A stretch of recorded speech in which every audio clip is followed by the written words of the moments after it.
안녕하세요. 키트입니다. 대한민국에는 5대 국경일이 있습니다. 제헌절, 광복절, 개천절, 한글날, 그리고 대한민국 건국기념일인 3.1절입니다.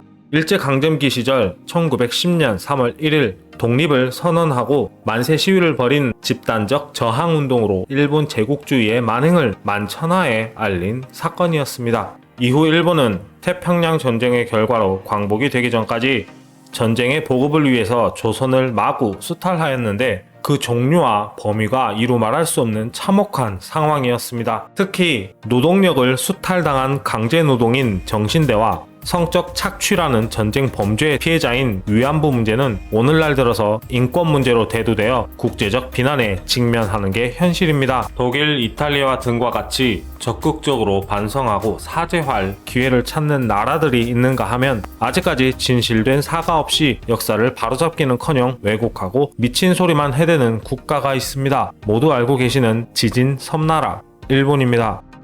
제2차 세계대전 태평양 전쟁 당시 일본군 위안부의 국적은 대부분 점령지 여성들이었습니다. 대한민국, 북한, 중국, 대만, 인도네시아, 말레이시아, 동티모르, 미얀마, 베트남, 라오스, 필리핀, 캄보디아, 네덜란드, 호주, 몽골에 이어 동맹국이었던 태국, 독일인까지 당시 일제에 의해 피해를 입은 국가가 동서양에 걸쳐서 여러 국가들이 존재하며 이들 국가들이 가지고 있는 각종 증거 자료와 살아있는 증인들이 일제의 만행을 자손들에게 가르치고 있는 한 일본이 원하는 역사 왜곡 내지 은폐는 불가능할 것입니다. 2016년 6월에 위안부 기록물을 유네스코 세계기록유산으로 등재를 신청한 일이 있습니다. 2017년 10월 파리에서 등재 여부가 결정될 예정이었는데요. 위안부 기록물과 같이 등재를 신청한 3건의 기록물은 세계기록유산에 등재 완료하여 이름을 올렸습니다. 하지만 신규 목록에 일본군 위안부 기록물은 포함되지 않았습니다. 앞선 2015년 중국에서 단독으로 일본군 위안부 기록물의 등재를 신청했다가 한국과 몇몇 국가 역시 해당 기록물 등재 준비를 하는 것으로 파악하고 있던 유네스코로부터 다른 피해 국가의 공동 등재를 권고받고 1년 뒤 대한민국을 비롯한 중국, 타이완 등 8개국 14개 단체로 구성된 국제연대위원회와 영국 런던 임페리얼 전쟁박물관이 재신청을 진행하였던 것이었습니다. 해당 기록물에는 일제가 저지른 만행을 상세히 알려주는 피해자의 증언 기록을 비롯해 위안부 운영 사실을 증명할 사료와 위안부 피해자 조사 자료, 피해자 치료 기록, 피해자 지원 운동 자료 등 2744건으로 구성되었습니다. 유네스코는 이해 당사국 간 역사 인식이 다를 경우 심사를 보류한다라는 2018년 제도 개혁안을 앞당겨 적용해 심사를 보류한 것으로 분석됩니다. 하지만 당시 유네스코 전체 예산의 최고 분담금을 내고 있던 것을 무기로 유네스코를 압박한 일본 정부의 저지를 이겨내지 못했다라는 평가와 등재심사위원들에 대한 개별적인 로비, 공짜여행 등이 작용했을 거라는 보도가 있었습니다. 최근 일본의 로비 활동으로 명성을 얻었던 한 인물이 나락으로 떨어지는 짓으로 온 세계가 시끄러운데요. 1954년 미 시카고 출신의 존 마크 램지어 교수입니다. 미쓰비시 그룹이 하버드 대학교에 연구 기금을 조성하고 나서 만들어진 자리를 차지한 그의 교내 공식 직함은 미쓰비시 교수입니다. 2018년에 일본 정부로부터 국가 훈장인 우길중 수장도 수여받은 이력이 있습니다. 이런 그가 발표했던 논문들은 전부 일본 정부와 기관, 일본의 신원 미상 블로거가 작성한 내용을 발췌한 것을 짜집기 한 것으로 위안부 피해자들이 자발적인 성노동자였고 매춘부였다고 기술한 해당 논문의 내용이 역사적 사실에 근거한다는 증거는 찾을 수 없으며 도덕적, 경험적으로 최악의 결함체라고 비난받고 있습니다.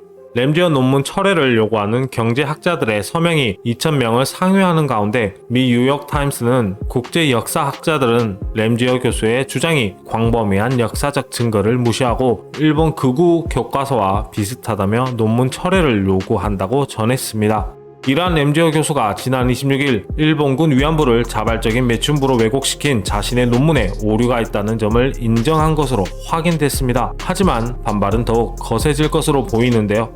일본과 관련된 역사 왜곡에 대한 각국의 비난이 거세지는 와중에도 모르쇠로 일관하고 있습니다. 일본 정부로서는 위안부 관련 기록물 등이 모두 사라지는 것을 바래왔을 겁니다. 당장 대한민국만 해도 위안부, 동해, 독도 등 수많은 역사 왜곡에 대한 일본의 반성과 수정을 요구하고 국제사회에 이야기해보려 하지만 일본은 본인들의 헛된 주장만을 되풀이하고 나아가 로비를 통한 국제사회의 영향력을 행사하고 있습니다. 지금까지 일본이 위안부 관련 내용을 지우고 역사 왜곡을 위해 미국의 8개의 로펌 겸 로비 업체와 계약을 맺고 1726만 달러 약 190억 원을 지급한 것으로 확인되었는데 현재 램지오 교수 사건으로 인해 오히려 인권 문제가 더욱 부각되어 그동안 진행했던 로비들의 힘이 빠지는 상황입니다. 제일 큰 문제는 일본 국민의 자국 역사 왜곡에 대한 인식 수준이 매우 낮은 편이라는 겁니다. 일본 정규 중고등학교 역사 교과서에서는 메이지 유신까지만 다루고 그 이후인 근현대사의 일은 소단원 수준으로 교육받습니다. 특히 제2차 세계대전에서의 각종 전쟁 범죄들을 철저히 왜곡하고 은폐하며 자신들이 당한 원폭 투하 피해에 대해서만 집중 서술합니다. 왜곡된 내용을 교과서상에서 정식적으로 배우다 보니 일본인들에게 지금 너는 왜곡된 사실을 말하는 중이라며 이의를 제기해봐야 본인들에게는 어릴 적부터 배워왔던 사실이기에 반박을 할지언정 인정은 하지 않고 있는 것이죠.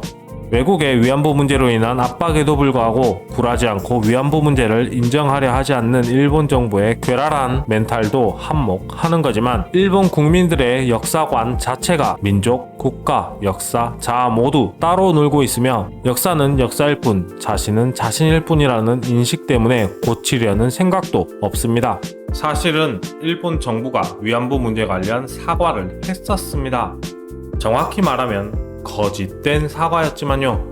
미안하다면서 사죄한다 말하고선 며칠 내로 다시 위안부 관련 왜곡된 입장을 발표하고 행동하는 짓거리를 몇 번이고 봐온 상태입니다. 진실된 사과의 마음조차 없는 대한민국 국민을 조롱하고 기만하고 멸시하는 처사입니다. 하루빨리 일본 정부의 정식적이고 진실된 사과와 함께 위안부 피해를 보신 분들의 정신적, 물리적 보상이 있었으면 좋겠습니다.